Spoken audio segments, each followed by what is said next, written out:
mën na am dafa juum ci maanaam ni mu ko analyser mën na juum ci façon bi mu waxee wala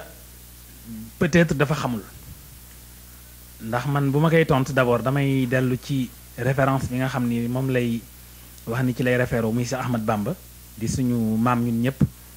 wax dëgg yàlla liggéey lu bare ci diine fii ci Sénégal bind aussi bàyyi fi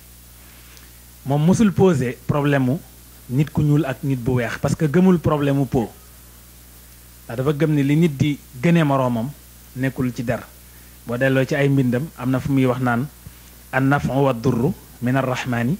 laysa min al bidaani wa sudaani nee na am na loo xam ni nekkul problème mu po bu weex wala po bu ñuul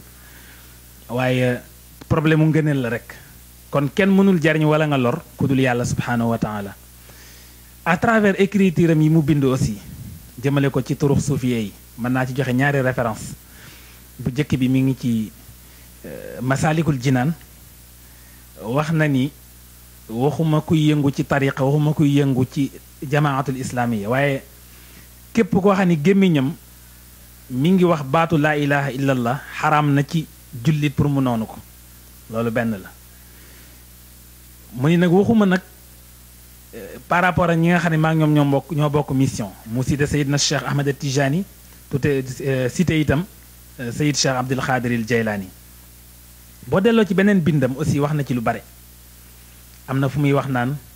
yaa raimal kamali fi saada min turuqi al mashaayixi thalaatha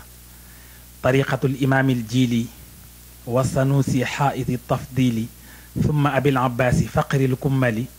man xukmuhu fi l qasdi xukmu al awali dafa am ku ko laaj ni ko ku bëgg a dem ci yàlla yan tariqa moo gën a efficace pour nga jaar ci pour dem mu ni ko ñetti tariqaa ngi nii boo ci jël dem mu ni ko tariqa bu njëkk bi mooy tariqa bi nga xam ne ci la ñoom imaam Sanusi jàppoon lu mel ni Chadali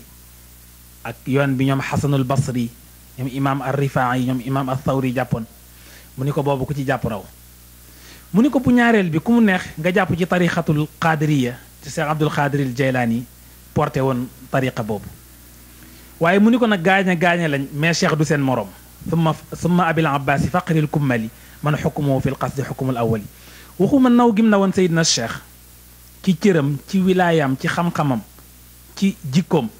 waaye dafa naw ba naw sax ñi mu am ndax bis gisante naa Sidil Hajj Malik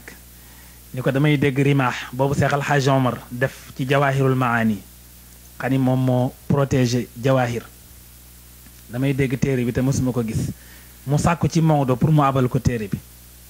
Sidil Hajj Malik abal ko rimaax bu Seex al Hajj Omar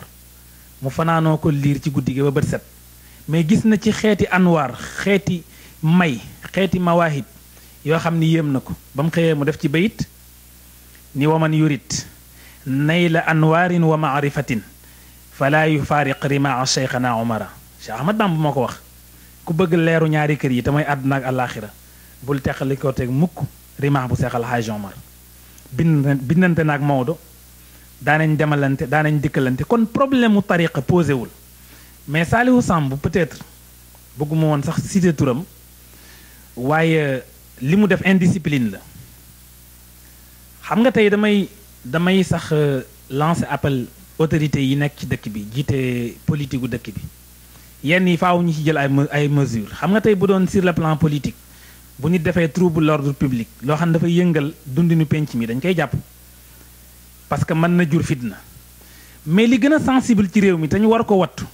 te mag ñëpp liggéey nañ ci mooy problème mu ethnie ak problème mu confrères yi parce que dëkk yi ñu wër yëpp tàkk nañ te problème mu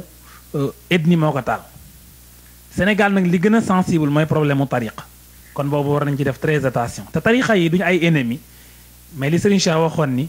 les confrères yi sont des clubs mystiques wane ni duñu ay wujji waaye ay club mystique lañ ku ne ak ña ngay entraîner ku ne ak façon bi ngay entraîner ña nga am man daal par rapport ak question boobu